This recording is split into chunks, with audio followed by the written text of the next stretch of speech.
CBSE class 10th के civics book से आज हम लोग जो चैप्टर करने जा रहे हैं उसका नाम है पावर शेयरिंग और इसकी ये दूसरी क्लास है। इसकी ये क्या है, दूसरी क्लास है। इस चैप्टर में कूदने से पहले हम लोगों ने कुछ टॉपिक्स को डिस्कस किया था बेसिक्स के तौर पर कि मोनार्की क्या है, इसकी डिमेरिट्स क्या है, डेमोक्रेसी क्या है, इसकी फीचर्स क्या है, कॉन्स्टिट्यूशन क्या होता है, लॉ मेकिंग अथॉरिटीज़ कौन कौन सी होती है, डेलीगेटेड लेजिस्लेशन क्या होता है और कौन सा लॉ प्रिवेल करेगा, किसके लॉ बनाए गए लॉ की वैल्यू ज़्यादा होगी। और इन सब चीज़ों में हम लोगों ने जाना कि कॉन्स्टिट्यूशन की जो वैल्यू है वो सबसे ऊपर है, सुप्रीम लॉ ऑफ लैंड है। वो क्या है? सुप्रीम लॉ ऑफ लैंड है। इनफैक्ट आपके पावर शेयरिंग ये जो चैप्टर है ये स्टार्ट होने से पहले ही भी ओवरव्यू दे रखा है और इस ओवरव्यू में ये बताने की कोशिश करी गई है कि डेमोक्रेसी क्यों ज़रूरत है, पावर शेयरिंग की ज़रूरत क्यों है। एक देश में लोग आपस में लड़े नहीं, झगड़े नहीं, सिविल वॉर नहीं हो जाए, इसके लिए ज़रूरी है कि पावर का बंटवारा लोगों में हो। पावर का बंटवारा, सत्ता चलाने का बंटवारा जो है वो लोगों में हो, तब जा करके क्या होता है कि एक इक्वल रिप्रेजेंटेशन कह लो या कि एक इंटेलिजेंट जो है वो इंटेलिजेंट रिप्रेजेंटेशन की वजह से क्या होता है कि देश में सभी का विकास भी होता है और सब लोग खुशी खुशी रहते भी हैं। थोड़ा सा भी आपने ये दिखाया कि हम मेजॉरिटी हैं, हमारी संख्या हम संख्या में बड़े हैं, ज़्यादा हैं, तो हमारा बस चलेगा, तो ऐसे सिचुएशन में क्या होता है कि माइनॉरिटी छोटी ही क्यों ना हो वो विरोध करती है। और जब किसी देश में युद्ध जैसा माहौल होता है, लड़ने झगड़ने लगते हैं लोग, तो फिर क्या होता है, देश का विकास रुक जाता है, बल्कि जो वो विकास करके आगे बढ़ा है वो भी पीछे जाने लगता है। लड़ने के बाद रिसोर्सेज का नुकसान होता है, ह्यूमन लाइफ का नुकसान होता है, बहुत सारी चीज़ों का नुकसान होता है। न केवल इकोनॉमिक लॉस होता है, सोशल लॉस भी होता है। ठीक है, तो ओवरव्यू में यही बात बताई गई है, लेकिन मैं फिर भी आपको पढ़कर बता देता हूँ। ठीक है, with this chapter we resume the tour of democracy that we started last year. We noted last year that in a democracy all power does not rest with any one organ of the state. An intelligent sharing of power among legislature, executive and judiciary is very important to the design of a democracy. In this and the next two chapters we carry this idea of power sharing forward. We start with two stories from Belgium and Sri Lanka. Both these stories are about how democracies handle demands for power sharing. The stories yield some general conclusions about the need for power sharing in democracy. This allows us to discuss various forms of power sharing that will be taken up in the following two chapters. तो इस chapter में जो है वो हम लोग democracy की जो यात्रा थी, जो हम लोग 9th में पढ़ रहे थे, या फिर मैंने पिछले क्लास में भी आपको थोड़ा सा डिस्कस करके बताया कि डेमोक्रेसी क्या है, जनता का, जनता के लिए, जनता द्वारा शासन है ये। तो इस चैप्टर में ये जो डेमोक्रेसी की यात्रा है उसको आगे बढ़ाया जाएगा। जो हम लोग लास्ट ईयर या लास्ट क्लासेस में पढ़ रहे थे, इस आइडिया को क्या कराया जाएगा, आगे बढ़ाया जाएगा। ध्यान से सुनो, हम लोगों ने ये नोट किया, ध्यान दो, उतारो मत अभी। वी नोटेड लास्ट ईयर, हम लोगों ने लास्ट ईयर नोट किया कि डेमोक्रेसी जो है, इन ए डेमोक्रेसी में क्या होता है कि एक आदमी के पास पावर नहीं रहता है। लोग अपने रिप्रेजेंटेटिव्स इलेक्शंस के माध्यम से चुनकर क्या करते हैं, लॉ मेकिंग अथॉरिटीज़ में भेजते हैं और फिर वही लोग जो है उनके लिए क्या करते हैं, पॉलिसीज, नियम वगैरह बनाते हैं जो लार्जर पब्लिक बेनिफिशियल होता है। ठीक है, तो इस चैप्टर में जो है वो हम लोग डेमोक्रेसी की यात्रा को फिर से शुरू करने जा रहे हैं, जो हम लोगों ने लास्ट ईयर छोड़ा था। हम लोगों ने लास्ट ईयर नोटिस किया था कि डेमोक्रेसी में जो है वो सारा का सारा पावर किसी एक ऑर्गन के पास नहीं होता। डेमोक्रेसी में जो है वो पावर शेयरिंग होती है। पावर मतलब सत्ता का, कौन किस एरिया में शासन चलाएगा, किसके पास क्या क्या अधिकार होंगे, कौन किस तरह का कानून बनाएगा, ये सब का क्या होता है, बंटवारा होता है। इनफैक्ट इंटेलिजेंट शेयरिंग होती है पावर की, किसमें, लेजिस्लेचर में, एग्जीक्यूटिव में और जुडिशरी में। तो ये क्वेश्चन बन सकता है कि डेमोक्रेसी में जो है वो पावर शेयरिंग जो होती है वो किसके किसके बीच होती है। तो लेजिस्लेचर, एग्जीक्यूटिव और जुडिशरी, सरकार के 3 अंगों के बीच में जो है वो पावर शेयरिंग होती है डेमोक्रेसी में। और ये जो डिज़ाइन है ये बहुत इंपॉर्टेंट डिज़ाइन है किसी भी देश में शासन चलाने के लिए बहुत इंपॉर्टेंट और बहुत सटीक डिजाइन है। इन दिस, इस चैप्टर में भी और अगले 2 चैप्टर में भी जो है हम लोग पावर शेयरिंग की जो आइडिया है उस पर आगे विचार करेंगे। हम लोग 2 कहानी से शुरू करेंगे, बेल्जियम की कहानी से और श्रीलंका की कहानी से, ठीक है। और ये दोनों स्टोरीज आपको ये बताएंगी कि किस तरीके से पावर शेयरिंग का जो डिमांड है उससे निपटा जा सकता है। पावर शेयरिंग का जो डिमांड है उससे निपटा जा सकता है। इस स्टोरीज को पढ़कर आप इस जनरल कंक्लूजन पे पहुंचोगे कि पावर शेयरिंग की ज़रूरत डेमोक्रेसी में क्यों है, पावर शेयरिंग की डेमोक्रेसी में ज़रूरत है और क्यों ज़रूरत है, ये दोनों कहानी भी पढ़ कर आपको पता चलेगा। और पिछले दिनों भी हम लोगों ने डिस्कस किया था, ना कि मोनार्की के बारे में, कि जब एक ही ऑर्गन के पास सारी की सारी ताकतें होती है तो वो एब्सोल्यूट हो जाता है, टिरानिज्म उसकी चलने लगती है, डिस्पोटिज्म जो है वो फॉलो करने लगता है। तो इस स्टोरी में आप इन दोनों स्टोरीज में जो है वो इस कंक्लूजन पे पहुंचोगे कि डेमोक्रेसी में पावर शेयरिंग की ज़रूरत क्यों है। और this allows us to discuss various forms of power sharing that will be taken up in the following 2 chapters. और इन दोनों चैप्टर्स में जब हम लोग ये दोनों स्टोरी पढ़ेंगे, जब आइडिया को हम लोग आगे आइडिया पर हम लोग डिस्कस करेंगे, तब हम लोग सोचने में सक्षम हो पाएंगे कि पावर शेयरिंग के अलग अलग रूपों की ज़रूरत क्यों है। पावर शेयरिंग की, अब जरूरी नहीं कि आप सेंट्रल लेवल पे आप पावर बांट लिए तो हो गया, ऐसा नहीं है। हम लोगों ने डिस्कस किया था कि सरकार जो है वो कितने कितने लेवल पे होती है। अपने देश की बात करें तो अपने यहाँ सेंट्रल गवर्नमेंट है, स्टेट गवर्नमेंट है और लोकल लेवल गवर्नमेंट भी है। इसके बाद भी क्या है, ये डेलीगेटेड लेजिस्लेशन की क्या है प्रावधान है हमारे यहाँ। तो चलिए बेल्जियम और श्रीलंका के बारे में हम लोग पढ़ते हैं, ध्यान से समझना, कोई डाउट हो तो पूछ सकते हो। बेल्जियम, सबसे पहले बेल्जियम के बारे में दे रखा है, बेल्जियम के बारे में दे रखा है, तो सबसे पहले हम लोग बेल्जियम के बारे में ही जानेंगे। इसमें जो है वो 3-4 कंट्रीज की चर्चा है, लेकिन उसमें इसका कैपिटल नहीं लिखा हुआ है।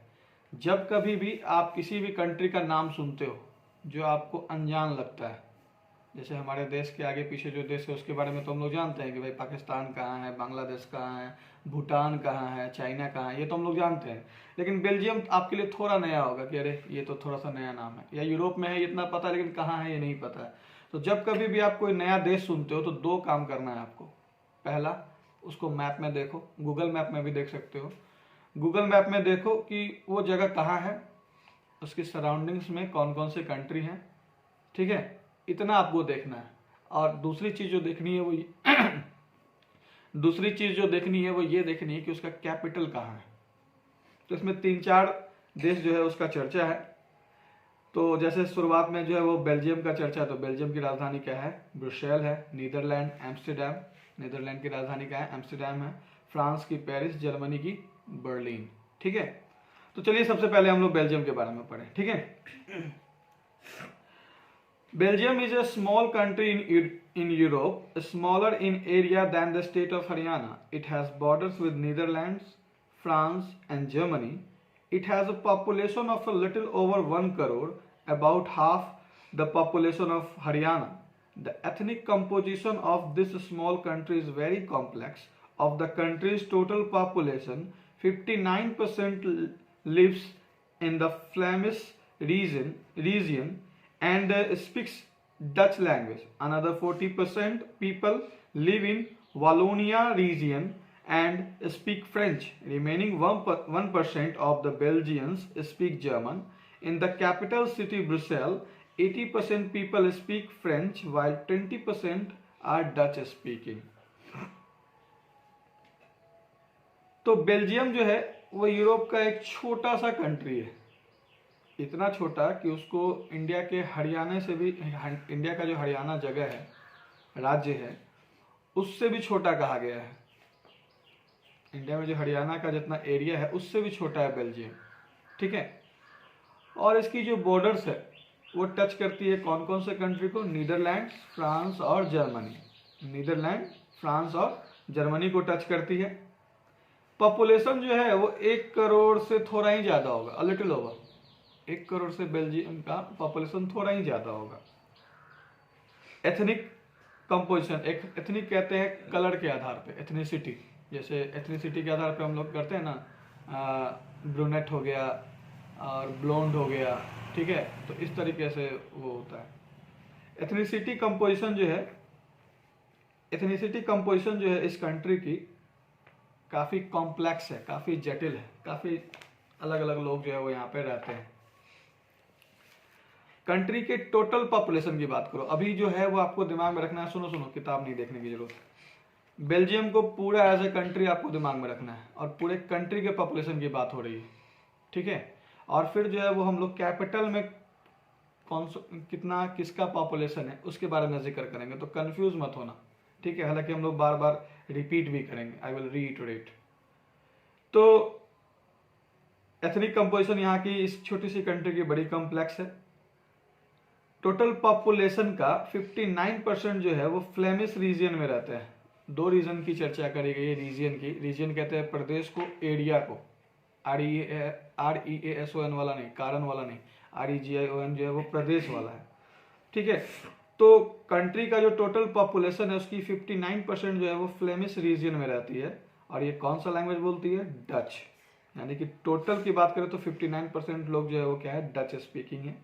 अनदर 40%, 59 और 40 जो है वो कितना हो गया, 99 हो गया। ये 40% जो है वो कहाँ रहते हैं? वालोनिया रीजन में रहते हैं और फ्रेंच बोलते हैं। क्या समझा आप लोगों ने कि ओवरऑल जो पॉपुलेशन है उसका 59% फ्लेमिश रीजन में रहते हैं, डच बोलते हैं। 40% कहाँ रहते हैं? वालोनिया में रहते हैं, फ्रेंच बोलते हैं। और जो रेस्ट 1% बच जाते हैं वो क्या बोलते हैं? जर्मन लैंग्वेज बोलते हैं। इसकी कैपिटल सिटी ब्रुसेल है। बेल्जियम की जो कैपिटल सिटी है वो ब्रुसेल है। और यहाँ 80% लोग फ्रेंच बोलते हैं और 20% लोग डच बोलते हैं। जस्ट उल्टा। आपने देखा कि ओवरऑल जो है वो डच स्पीकिंग लोग ज्यादा हैं, लेकिन डच स्पीकिंग लोग ज्यादा हैं, 59% है, और 40% जो है जो वालोनिया रीजन में रहते हैं वो फ्रेंच बोलते हैं। लेकिन जब कैपिटल सिटी की बात करी जाए, ब्रुसेल की बात करी जाए, तो वहां पर फ्रेंच स्पीकिंग ही ज्यादा है। आई बात समझ में? वहां पर क्या है? फ्रेंच स्पीकिंग जो है वो ज्यादा है, 80% है, और 20% जो है वो क्या है? डच स्पीकिंग है। क्लियर आ रहा है समझ में? The minority French-speaking community was relatively rich and powerful. This was resented by the Dutch-speaking community, who got the benefit of economic development and education much later. This led to tensions between the Dutch-speaking and French-speaking communities during the 1950s and 1960s. The tension between the two communities was more acute in Brussels. Brussels presented a special problem. The Dutch-speaking people constituted a majority in the country but a minority in the capital. तो ये जो majority थी French speaking की, कहाँ? Brussels में। ये जो majority थी, सॉरी माइनॉरिटी थी फ्रेंच स्पीकिंग कम्युनिटी की, माइनॉरिटी फ्रेंच स्पीकिंग कम्युनिटी। आपने हम लोगों ने अभी तक ये जाना कि जो फ्रेंच स्पीकिंग लोग हैं वो पूरे देश को मिला दिया जाए तो कम है। पूरे देश को मिला दिया जाए तो उसमें अगर फ्रेंच बोलने वालों को काउंट किया जाए तो मात्र 40% है, ठीक है। लेकिन जब ब्रुसेल की हम लोग बात करते हैं, जब कैपिटल सिटी की बात करते हैं, तो यहाँ पर ये ज्यादा है। तो ओवरऑल जब हम लोग बात करते हैं, ओवरऑल जो बात करते हैं, तो फ्रेंच स्पीकिंग कम्युनिटी क्या है? माइनॉरिटी में है।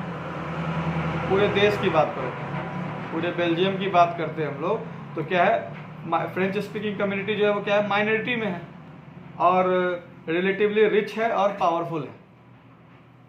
पूरे कंट्री की बात करें हम लोग, पूरे बेल्जियम की बात करें, तो फ्रेंच स्पीकिंग जो लोग हैं वो क्या है? माइनॉरिटी में हैं और ये काफ़ी धनी हैं, धनी थे और पावरफुल थे। और इस बात को लेकर नाराजगी थी डच स्पीकिंग लोगों में, डच स्पीकिंग कम्युनिटी में इस बात को लेकर नाराजगी थी, क्योंकि इनको जो इकोनॉमिक डेवलपमेंट और एजुकेशन का जो लाभ है वो बड़ा देर से मिला। ऑब्वियसली आप ज़्यादा पावरफुल हो, पूरे देश में, पूरे ब्रुसेल में इनकी संख्या कम जरूर थी, लेकिन ये काफ़ी धनी थे और पावरफुल भी थे। तो जो डच स्पीकिंग लोग थे वो फ्रेंच से थोड़े जलते थे शुरुआती तौर पर। बाद में इनको भी क्या मिला? इकोनॉमिक डेवलपमेंट का अधिकार मिला, इकोनॉमिक डेवलपमेंट का ये हिस्सा बनते हैं, एजुकेशन इनको भी मिलता है, लेकिन शुरुआत में क्या थी, विरोधाभास थी। इसकी वजह से डच स्पीकिंग और फ्रेंच स्पीकिंग कम्युनिटीज में 1950s और 60s में क्या हुए, क्लैशेस हुए, टेंशंस हुए। ठीक है, 1950s का मतलब हो गया 1949 से 59 तक, 60s का मतलब हो गया उसी तरीके से अपना कर लो, है ना, 59 से 69 तक। ठीक है, तो 10 सालों का जो पीरियड होता है ना, उसी को हम लोग कहते हैं। तो 1950s का मतलब 10 साल, और ये आपको 49 से काउंट किया जाएगा और 59 तक काउंट किया जाएगा। ठीक है, आई बात समझ में। तो ये जो माइनॉरिटी फ्रेंच स्पीकिंग कम्युनिटी थी वो धनी थी और पावरफुल थी शुरुआत में। इसकी वजह से क्या था कि जो डच स्पीकिंग जो कम्युनिटी थी वो इनसे नफरत करती थी, है ना, और इस बात की नाराजगी थी कि ये लोग धनी हैं, हम लोग क्या हैं, गरीब हैं, हमारे पास इकोनॉमिक डेवलपमेंट और एजुकेशन नहीं है। लेकिन बाद में इनके पास भी क्या हुआ, एजुकेशन आया, एजुकेशन और इकोनॉमिक डेवलपमेंट का एक्सेस इनको मिला। तो इसकी वजह से क्या हुई, दोनों में, डच स्पीकिंग में और फ्रेंच स्पीकिंग कम्युनिटीज में 1950s में और 60s में क्या हुए, टेंशंस हुए, तनाव हुआ। The tensions between the two communities was more acute in Brussels, और ये जो तनाव था वो ब्रुसेल में कुछ ज़्यादा ही था। ब्रुसेल में जो है वो बहुत ज़्यादा ही था, बहुत बड़ा ही था। ब्रुसेल जो है वो एक स्पेशल प्रॉब्लम था। क्यों प्रॉब्लम था कि पूरे कंट्री की जब हम लोग बात करते हैं तो पूरे कंट्री में डच स्पीकिंग लोग ज़्यादा हैं, लेकिन ब्रुसेल की बात करें, कैपिटल में की बात करें, तो ये लोग क्या है, यहाँ पर माइनॉरिटी में आ जाते हैं, कम इनकी संख्या है। आई बात समझ में। तो ब्रुसेल में एक अलग ही प्रॉब्लम था। तो चलिए, अभी तक हम लोगों ने बेल्जियम के बारे में जाना। अब हम लोग एक दूसरी कंट्री के सिचुएशन को कंपेयर करते हैं जिसका नाम है Sri Lanka. Let us compare this to the situation in another country, Sri Lanka. Sri Lanka is an island nation just a few kilometers off the southern coast of Tamil Nadu. It has about 2 crore people, about the same as in Haryana. Like other nations in the South Asia region, Sri Lanka has a diverse population. The major social groups are Sinhala speakers 74% and the Tamil speakers 18%. Among Tamils there are two subgroups. Tamil natives of the country are called Sri Lankan Tamils 13%. The rest, whose forefathers came from India as plantation workers during colonial period, are called Indian Tamils. As you can see from the map, Sri Lankan Tamils are concentrated in the north and the east of the country. Most of the Sinhala speaking people are Buddhist, while most of the Tamils are Hindus and Muslims. There are about 7% Christians who are both Tamil and Sinhala. तो चलिए अब हम लोग दूसरे situation के, दूसरे country के situation के बारे में जाने, जिसका नाम है श्रीलंका। तो श्रीलंका जो है वो आइलैंड नेशन, आइलैंड जो कि चारों ओर पानी से घिरा होता है और ज़्यादा दूर नहीं है ये, है ना, southern coast of Tamil Nadu, Tamil Nadu के साउदर्न कोस्ट पर है, इंडिया के नीचे। इंडिया का जो मैप है, मैप में उसके नीचे आप देखोगे आपको मिल जाएगा श्रीलंका। तो श्रीलंका जो है कि एक आइलैंड नेशन है और कुछ ही किलोमीटर की दूरी है साउथ साइड में, तमिलनाडु से साउथ वार्ड जब आप जाओगे तो कुछ ही किलोमीटर की जो है वो दूरी है। 2 करोड़ लोग हैं, जितना कि हरियाणा का पॉपुलेशन है, इतने लोग हैं यहाँ पर। Like other nations in the South Asia region, Sri Lanka has a diverse population. दूसरे सारे कंट्रीज की तरह साउथ एशिया रीजन के, साउथ एशिया का मतलब साउथ का हिस्सा, ठीक है, एशिया जो कॉन्टिनेंट है उसके नीचे वाला हिस्सा जो मैप में नीचे साउथ दिखाया गया है, ठीक है। तो दूसरे सारे नेशंस की तरह जो है साउथ एशिया रीजन में श्रीलंका के पास भी क्या है, डाइवर्स पॉपुलेशन है। द मेजर सोशल ग्रुप्स जो है वो क्या है, सिन्हाला स्पीकर्स है। याद रखना, ये जो कैटेगराइजेशन हुआ है श्रीलंकन लोगों का वो दो लैंग्वेज के आधार पर किया गया है, सिन्हाला स्पीकर्स और तमिल स्पीकर्स। मेजोरिटी कौन है यहाँ पर, 74% सिन्हाला स्पीकर, सिन्हाला लैंग्वेज है, ठीक है। तो ये जो कैरेक्टराइजेशन किया गया है, डिवीजन किया गया है, वो लैंग्वेज बेस्ड पर किया गया है। तो जो मेजर सोशल ग्रुप्स है वो सिन्हाला स्पीकर्स हैं 74%, और जो दूसरा जो लैंग्वेज बोलने वाले हैं तमिल जो है वो 18% है। और इस 18% में भी क्या है, सब कैटेगराइजेशन है, सब ग्रुप है, इस 18% का जो 13% है वो नेटिव तमिल्स है। नेटिव तमिल्स का मतलब हो गया जो श्रीलंका से ही बिलोंग करते हैं, ठीक है। तो बाकी का 87 कहाँ से होगा? The rest are whose forefathers, जिनके माता पिता पूर्वज, फोर फादर्स पूर्वज को कहते हैं। तो जो रेस्ट है उनके माता पिता पूर्वज जो है वो इंडियन कम्युनिटी से बिलोंग करते हैं, इंडिया से बिलोंग करते हैं। इनको जो है जब ब्रिटिश गवर्नमेंट जो है वो क्या करवाने के लिए श्रीलंका में ले गई थी, प्लांटेशन वर्कर्स के तौर पर जो है उनको वहाँ पर लेके गई थी और वहीं पर वो लोग बस गए थे, ठीक है। जैसे आपने अमेरिका की कहानी में सुना होगा कि अमेरिका में निग्रोज लोग हैं, निग्रो लोग साउथ अफ्रीका से बिलोंग करते हैं। तो ये सब जब 16-17 सेंचुरी में वहाँ पर जब लेबर फोर्स की कमी थी तो वहाँ पर जो है वो लोग लेके गए थे और वो लोग वहीं पे बस गए। तो ये जो टोटल पॉपुलेशन का 18% जो हिस्सा जो आपको रेड में नजर आ रहा है, ठीक है, तो इस 18% में भी दो कैटेगरी है। एक नेटिव तमिल्स 13% श्रीलंका से बिलोंग करते हैं, वो श्रीलंका के ही हैं, ठीक है। और जो रेस्ट है उनके पूर्वजों को कौन लेकर के गया था वहां पर श्रीलंका में? कॉलोनियल पीरियड में जो है वो लेकर वहां उनको गया था। और ये जो है वो इंडियन तमिल्स कहलाते हैं, ठीक है। इंडियन तमिल्स कहलाते हैं। एक मूवी है मद्रास कैफे, ठीक है, अगर आप लोग देख सको तो अच्छी मूवी है, इससे मिलते जुलती कहानी है। तो जैसा कि आप मैप में देख भी सकते हो कि श्रीलंकन तमिल्स जो हैं वो नॉर्थ ईस्ट साइड में जो है वो क्या है, कॉन्सेंट्रेटेड है, यानी कि उस एरिया में बसे हुए हैं। देख रहे हो ये रेड वाला, ठीक है, ये रेड वाले में जो है वो बसे हुए हैं। और मोस्ट ऑफ जो सिन्हाला स्पीकर्स हैं वो बुद्धिस्ट हैं, जबकि while most of the Tamils are Hindus and Muslims, Hindus और मुस्लिम्स, ठीक है। तो सिन्हाला स्पीकर्स जो हैं उनकी ज़्यादातर संख्या किसकी है, किस धर्म को मानते हैं? बुद्धिस्ट को मानते हैं। और तमिल्स जो हैं वो हिंदूज हैं या तो मुस्लिम्स हैं। यहाँ पर धर्म के आधार पर कैटेगराइजेशन होने लगा, देख रहे हो, ठीक है। तो मोस्ट सिन्हाला स्पीकिंग पीपल जो है वो बुद्धिस्ट हैं, और जो ज़्यादा संख्या जो बाकी जो दूसरा जो ज़्यादा बोलने वाले हैं तमिल्स, वो ज़्यादातर क्या है, हिंदूज हैं या मुस्लिम्स हैं। और 7% जो है वो क्रिश्चियन है। 7% क्या है, क्रिश्चियन है। याद करो हम लोगों ने 74% सिन्हाला कम्युनिटी की बात करी थी और 78% जो है वो किसकी बात करी थी, तमिल्स की। तो 8 4 12 7 1 8 1 9 92% की हम लोगों ने बात करी। तो रेस्ट जो है वो 7% जो है वो क्रिश्चियंस है, बचा 1% तो दूसरी कम्युनिटी होगी खुदरा खुदरी, ठीक है। तो मोस्ट ऑफ जो सिन्हाला स्पीकिंग पीपल हैं वो बुद्धिस्ट हैं, जबकि तमिल जो है तमिल्स क्या है, हिंदूज हैं या मुस्लिम से। 7% क्रिश्चियंस हैं और जो तमिल्स भी हैं और सिन्हाला से भी बिलोंग करते हैं। आई बात समझ में?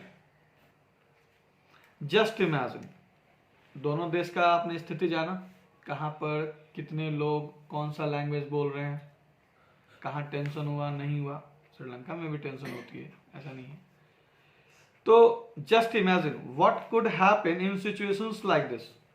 इन Belgium the Dutch community could take advantage of its numeric majority and force its will on the French and German speaking population. This would push the conflict among communities further.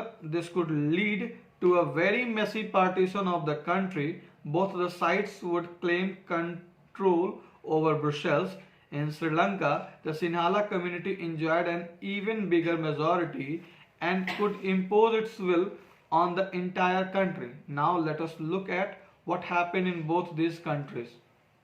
तो just imagine, दोनों देशों का आपने situation समझा, और just imagine what could happen in situations like this. ऐसे situations में क्या हो सकता है। इन बेल्जियम डच कम्युनिटी जो है वो क्या थी, ज़्यादा थी, 59% थी ओवरऑल 59% थी ना, ऑब्जेक्टिव में आ सकता है, ठीक है। तो जस्ट इमेजिन इन सिचुएशंस में क्या हो सकता है। बेल्जियम जो है वहाँ पर डच कम्युनिटी जो है वो अपने न्यूमेरिक मेजॉरिटी का, संख्या में ये जो लोग ज़्यादा थे, इसका फ़ायदा उठा सकते थे और अपना इच्छा जो है वो फ्रेंच और जर्मन स्पीकिंग पॉपुलेशन पर थोप सकते थे। इनकी संख्या ज़्यादा थी, कौन हराएगा। आई बात समझ में? बेल्जियम में ऐसा हो सकता था कि डच कम्युनिटी जो ज़्यादा संख्या में थी वो अपनी इच्छाओं को फ्रेंच और जर्मन स्पीकिंग लोगों पर क्या कर सकती थी, थोप सकती थी कि हमारा इच्छा है, तुमको मानना पड़ेगा, ठीक है। और इसकी वजह से क्या होता, जो कम्युनिटीज है दोनों, डच स्पीकिंग कम्युनिटीज़ कह लो और फ्रेंच स्पीकिंग कम्युनिटीज़ कह लो, है ना, ये आपस में क्या होते हैं, लड़ने लगते हैं। और इसकी वजह से क्या होता है कि बड़ा ही मेसी पार्टीशन हो जाता है, बड़ा ही एक मतलब गंदा सा क्या होता है, पार्टीशन हो जाता है कंट्री का, है ना। जैसे इंडिया का पार्टीशन जाति के आधार पर ही हुआ था ना, पाकिस्तान में मुस्लिम्स रहेंगे और हिंदुस्तान में हिंदू रहेंगे। हालांकि ये बात तय हुआ था कि कोई भी किसी भी कंट्री में रह सकता है, लेकिन पार्टीशन तो इसी आधार पे हुआ था। तो अगर ऐसा होता कि डच कम्युनिटी जो है वो चाहते अगर अपना वो न्यूमेरिक मेजोरिटी का फायदा उठा सकते, तो वो क्या करते, अपने विल को फ्रेंच स्पीकिंग और जर्मन स्पीकिंग पॉपुलेशन पर थोप देते, और इसकी वजह से दोनों कम्युनिटीज में झगड़े होते। इससे क्या होता, देश का बंटवारा हो जाता, और जो है both of the sides would claim control over Brussels, और फिर ब्रुसेल पर क्या करते, अपने दावा ये लोग अलग अलग कम्युनिटी के लोग जो है वो करते रहते। In Sri Lanka the Sinhala community enjoyed an even bigger majority. Sri Lanka की बात करें तो सिन्हाला कम्युनिटी जो है वो 74% थी ना, वो तो डच स्पीकिंग से भी ज़्यादा थी श्रीलंका में, ठीक है, अगर संख्या के तौर पे बात करी जाए तो श्रीलंका में जो है सिन्हाला कम्युनिटी जो है वो मेजोरिटी में तो उससे भी ज़्यादा थी। अगर कंपेयर करी जाए बेल्जियम से, तो वहाँ से क्या थी, काफ़ी ज़्यादा थी, और अपनी इच्छाओं को पूरी कंट्री पर थोप सकती थी। Now let us look at what happen in both these countries. तो चलिए हम लोग देखते हैं कि क्या होता है इन दोनों कंट्रीज में, क्या होता है। Sri Lanka emerged as an independent country in 1948. The leaders of the Sinhala community sought to secure dominance over government by virtue of their majority. As a result, the democratically elected government adopted a series of majoritarian measures to establish Sinhala supremacy. In 1956, an act was passed to recognize Sinhala as the only official language, thus disregarding Tamil. The governments followed preferential policies that favored Sinhala applicants for university positions and government jobs. A new constitution stipulated that the state shall protect and foster Buddhism. All these government measures, coming one after the other, gradually increased the feeling of alienation among the Sri Lankan Tamils. They felt that none of the major political parties led by the Buddhist Sinhala leaders were sensitive to their language and culture. They felt that the constitution and the government policies denied them equal political rights, discriminated against them in getting jobs and other opportunities, and ignored their interests. As a result, the relations between the Sinhala and Tamil communities strained over time. तो श्रीलंका जो है वो independent nation के तौर पर emerge हुआ 1948 में। 1948 में सिन्हाला जो है वो आज़ाद हुआ, कोलोनाइजेशन से ये आज़ाद हुआ। जो लीडर्स थे, यहाँ पर किसकी मेजोरिटी थी, सिन्हाला कम्युनिटी की मेजोरिटी थी। तो जो लीडर्स थे सिन्हाला कम्युनिटी के, उन्होंने सरकार में अपना दबदबा बनाने का सोचा, क्योंकि वो ज़्यादा संख्या में थे, तो इन्होंने सोचा कि हम ज़्यादा संख्या में, हमारी चलेगी। सिन्हाला कम्युनिटी के लोगों ने ऐसा तय कर लिया। नतीजा ये हुआ कि जो डेमोक्रेटिकली इलेक्टेड गवर्नमेंट थी उसमें जो है वो मेजोरिटेरियन मेजर्स जो है वो सिन्हाला सुपरमेसी को इस्टेब्लिश करने के लिए लगाया गया। अब इस चीज़ को समझो, श्रीलंका जो है वो इंडिपेंडेंट हुआ 1948 में, सिन्हाला कम्युनिटी जो है वो ज़्यादा संख्या में थी, तो ये चाहती थी कि सरकार पर मेरा दबदबा बना रहे, सरकार में ज़्यादा से ज़्यादा लोग हमारे हों, दूसरे ये तमिल्स के नहीं हों, ठीक है। तो डेमोक्रेटिक इलेक्टेड गवर्नमेंट में जो चूंकि ज़्यादा संख्या में थी, तो ऑब्वियसली इस लोग अपनी जाति को वोट करेंगे, ठीक है। तो नतीजा ये हुआ कि डेमोक्रेटिकली इलेक्टेड गवर्नमेंट में भी जो संख्या में जो लोग थे वो किसकी थे, ज़्यादा संख्या में जो लोग थे वो किसकी थी, सिन्हाला कम्युनिटी की थी। नतीजा ये हुआ कि जो मेजर्स अपनाए गए वो ज़्यादातर किसके हक में थे, सिन्हाला सुपरमेसी में, सिन्हाला कम्युनिटी राज करे पूरे श्रीलंका पे, ऐसे ऐसे मेजर्स बनाए जाने लगे। 1956 में एक एक्ट पास हुआ जिसमें सिन्हाला को ओनली ऑफिशियल लैंग्वेज का दर्जा दिया गया, कि ऑफिशियल लैंग्वेज जो है वो क्या है, सिन्हाला ही रहेगा। इसका नतीजा हुआ कि डिसरिगार्ड कर दिया गया, तमिल की बेइज्जती हुई, तमिल को माना ही नहीं गया कि ये लैंग्वेज है, हम नहीं मानते हैं। श्रीलंका में कहा गया कि जो सिन्हाला स्पीकिंग लैंग्वेज है सिन्हाला जो लैंग्वेज है वही ओनली ऑफिशियल लैंग्वेज, यही इसी लैंग्वेज में क्या होगा, ऑफिस का काम होगा, तमिल में नहीं होगा। नतीजा आप रिजल्ट पता है, इसका दूसरा फेज क्या है कि तमिल की क्या हुई, बेइज्जती हुई, या तमिल को डिसरिगार्ड किया गया, जितनी इज्जत मिलनी चाहिए उतनी नहीं मिली। और जो मेजर्स अपनाए गए, जो स्कीम्स, लॉज, पॉलिसीज वगैरह अपनाई गई, वो सिन्हाला सुपरमैसी के लिए बनाई गई। सिन्हाला राज करे पूरे श्रीलंका पर, ऐसी ही नियम बनाई जाने लगी। 1956 में हम लोगों ने जाना क्या क्या हुआ। 1956 में एक एक्ट पास हुआ और केवल ऑफिशियल लैंग्वेज जो है वो किसको रिकॉग्नाइज किया गया, सिन्हाला को रिकॉग्नाइज किया गया, और तमिल को जो है वो रिकॉग्नाइज नहीं करती है। द गवर्नमेंट जो है वो प्रेफरेंशियल पॉलिसी जो है वो अपनाई, जिससे सिन्हाला कम्युनिटी को क्या मिला, फायदा मिला, यूनिवर्सिटी पोजीशंस, गवर्नमेंट जॉब्स में इनको स्थान मिला। आई बात समझ में, मतलब मेजॉरिटी जो है वो किसकी थी, सिन्हाला की थी। मेजर्स भी उसी को बनाए रखने के लिए बनाई गई। 1956 में एक एक्ट पास हुआ, सिन्हाला को ओनली ऑफिशियल लैंग्वेज का दर्जा दिया गया, और जिसकी वजह से क्या हुई, तमिल की बेइज्जती हुई। गवर्नमेंट जो है वो प्रेफरेंशियल पॉलिसी मतलब जो किसी के हक में हो, प्रेफरेंशियल पॉलिसी जो है उसका मतलब होता है किसी के हक में हो, और ये किसके हक में था, सिन्हाला के हक में था। ऐसी पॉलिसीज अपनाई गई जिसके कारण क्या हुआ, यूनिवर्सिटी के ऊपर वाले पोजीशंस में जो है वो क्या हुआ, किसको स्थान मिला, सिन्हाला कम्युनिटी के लोगों को स्थान मिला। गवर्नमेंट जॉब्स में किसको स्थान मिला, सिन्हाला कम्युनिटी के लोगों को स्थान मिला। A new constitution stipulated that the state shall protect and foster Buddhism। और सिन्हाला कम्युनिटी जो है वो किसको मानती थी, बुद्धिज्म को मानती थी। तो बुद्धिज्म को प्रोटेक्ट करने के लिए कॉन्स्टिट्यूशन में भी प्रावधान किया गया, उस देश के संविधान में भी क्या किया गया, बुद्धिज्म को प्रोटेक्ट करने के लिए जो है वो प्रावधान किए गए, नियम बनाए गए। आई बात समझ में। अब ये सारी जो गवर्नमेंट मेजर्स अपनाई गए एक के बाद एक, इससे क्या हुआ कि श्रीलंकन तमिल्स को लगने लगा कि अरे यार, हम तो अपने ही देश में देश निकाले की तरह रह रहे हैं, ना हमारा लैंग्वेज गवर्नमेंट रिकॉग्नाइज कर रही है, ना हमें गवर्नमेंट जॉब्स मिल रहा है, ना हमें यूनिवर्सिटी पोजीशंस मिल रही है। तो ये लोग जो है वो आपस में मतलब बेगानापन जैसा इनको लगना है। एलिनिएशन का मतलब होता है कि अपने ही देश में अलग टाइप से महसूस करना, ठीक है, कि हम मतलब अपने ही देश में ये महसूस करना कि हम इस देश के नागरिक ही नहीं है, सरकार हमसे क्या कर रही है, भेदभाव कर रही है। तो ये जो सारी गवर्नमेंट मेजर्स है जो एक के बाद एक आ रही थी, और किसको फेवर कर रही थी, सिन्हाला कम्युनिटी के लोगों को फेवर कर रही थी।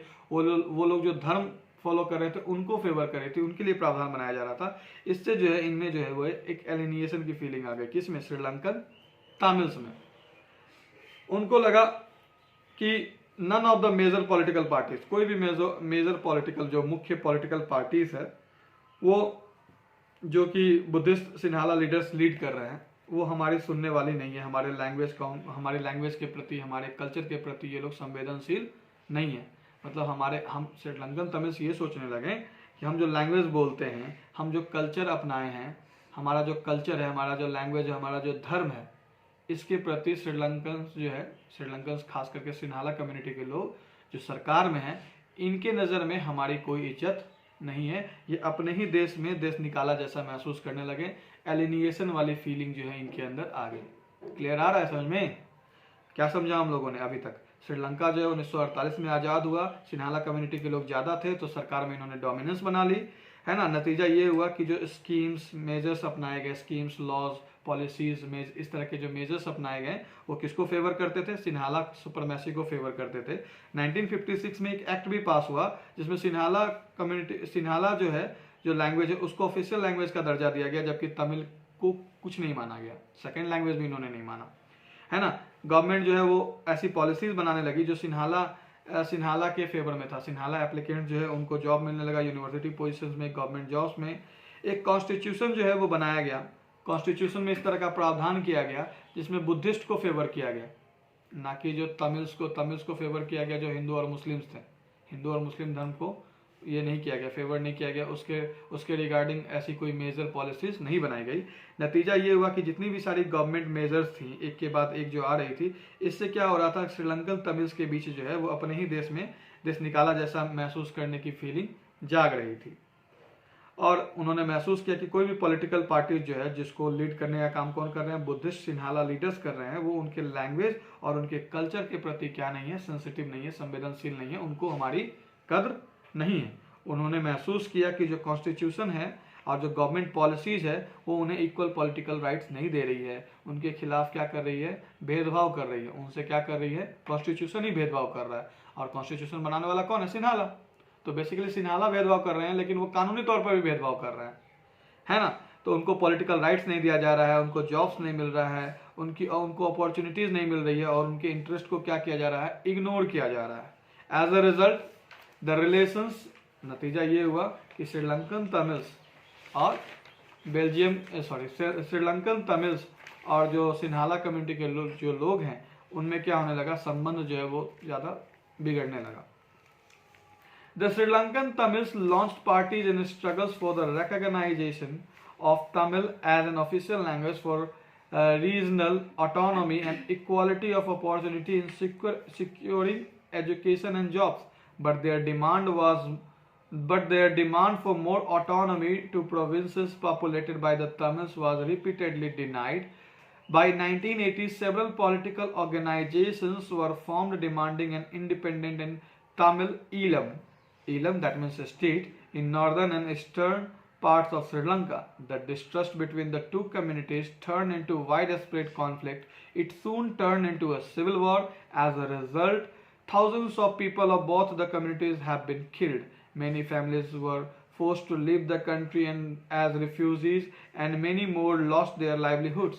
You have read chapter 1 of economics textbook class 10th about Sri Lankans excellent record of economic development, education and health, but the civil war has caused a terrible setback to the social, cultural and economic life of the country.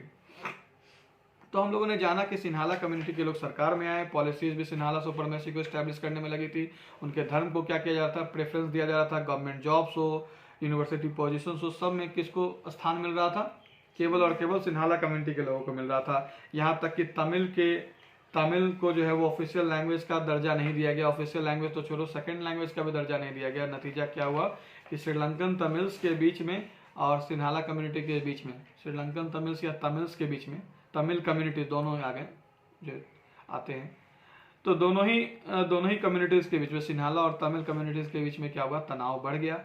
Sri Lankan Tamils ने क्या किया, parties बनाई। ये लोग Sri Lankan Tamils ने क्या किया, parties बनाया इन्होंने, और तमिल को ऑफिशियल लैंग्वेज का दर्जा मिले इसके लिए इन्होंने संघर्ष जारी कर दिया, लड़ाइयाँ शुरू कर दिया, आंदोलन शुरू कर दिया, है ना। इनको अपने क्षेत्र में जो रेड वाला एरिया था, इन्होंने कहा कि हमें अपना ऑटोनॉमी दे दो, हम अपने हिसाब से शासन चलाएंगे, हमें अपना क्षेत्र दे दो। जब तुम हमारे लिए पॉलिसीज नहीं बना रहे हो तो हम तुम्हारे साथ नहीं रहेंगे, हमें हमारा रीजन दे दो, हमें हमारा क्षेत्र दे दो, हम अपने हिसाब से शासन क्या करेंगे यहाँ पर चला लेंगे, है ना। तो इस चीज़ के लिए इन्होंने क्या किया, स्ट्रगल्स करने शुरू किए कि तमिल को ऑफिशियल लैंग्वेज का दर्जा मिले, ऑटोनॉमी मिले, अपॉर्चुनिटी मिले एजुकेशन में भी और जॉब्स में भी, है ना। लेकिन उनका जो डिमांड था, है ना, कि उनको अलग से प्रांत मिले, ऑटोनॉमी मिले, ऑटोनॉमी कहते हैं खुद शासन करने का राइट, है ना। जहाँ पर ये लोग ज़्यादा संख्या में थे, तमिल जो एरिया तमिल लोगों से ज़्यादा पॉपुलेटेड थी, ये लोग चाहते थे कि उस एरिया में क्या मिल जाए, इनको अधिकार मिल जाए। आई बात समझ में कि ये अपना शासन यहाँ पर खुद चलाएं।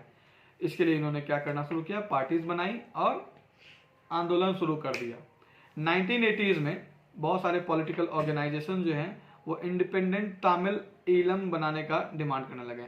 नॉर्दर्न और ईस्टर्न पार्ट ऑफ श्रीलंका जो रेड वाला एरिया था, उसमें कहा इन्होंने कि हमको तमिल स्टेट ही चाहिए कंप्लीटली। पहले इन्होंने डिमांड किया कि हमारी मांगे पूरी करो, तमिल को ऑफिशियल लैंग्वेज ये करो, है ना, हमें भी जॉब्स में जॉब मिलने चाहिए, हमें भी पोजीशंस मिलने चाहिए, हमें भी एजुकेशन का अधिकार होना चाहिए।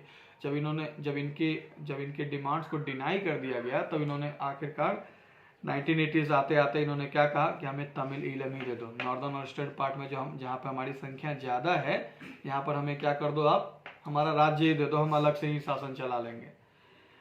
The distrust between the two communities, इससे क्या हुआ, ये जो दोनों कम्युनिटीज के बीच में जो एक डिस्ट्रस्ट था, ये जो विश्वास ना करने की भावना थी, इससे कॉन्फ्लिक्ट पैदा हुआ और ये सिविल वॉर हो गया। सिविल वॉर वो पोजीशन होता है जब एक ही देश की कम्युनिटी जो है वो आपस में लड़ रही होती है है ना। नतीजा क्या हुआ कि हजारों की संख्या में जो है वो कम्युनिटी के लोग जो है वो मारे जाते हैं।